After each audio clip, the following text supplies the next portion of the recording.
Hey guys, Cody with Flynn's Painting TV. Today I'm showing you around this historic neo-colonial 2.5 story house in Asheville that was originated in 1932.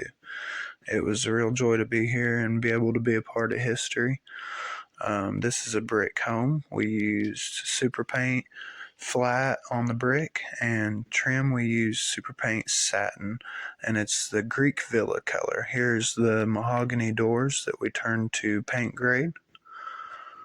We put wood primer over first. We've got spray mastic on our windows, and we put our finish and then began to pull the mastic off the windows.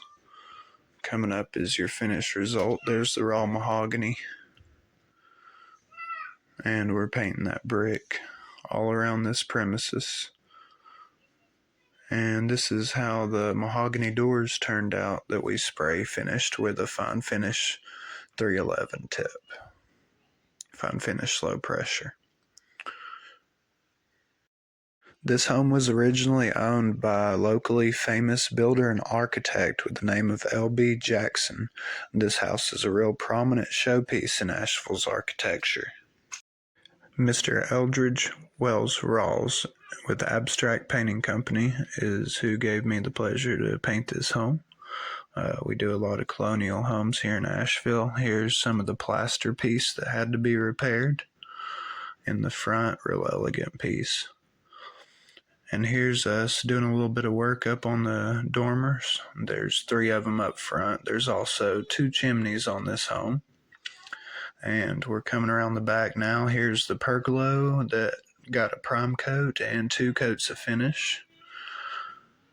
And the next photo is some stucco work, which I thought was really cool. It's a divider between the parking lot and the backyard. And I'm not sure what the interpretation is on the stucco wall, but I could try to do some further research and leave it in the comments. And this is also sprayed out with Greek Villa. We had to tape all the stone and all the veneer up very well to make sure we didn't get any overspray on it. And there's the finish coat to your left, and there's the raw stucco. And here is the finish coat. I really like the way that this circular entryway is. It was pretty cool. And then here is the unwrapping of the stucco wall. It probably took me around at least an hour to tape up that intricate stuff there.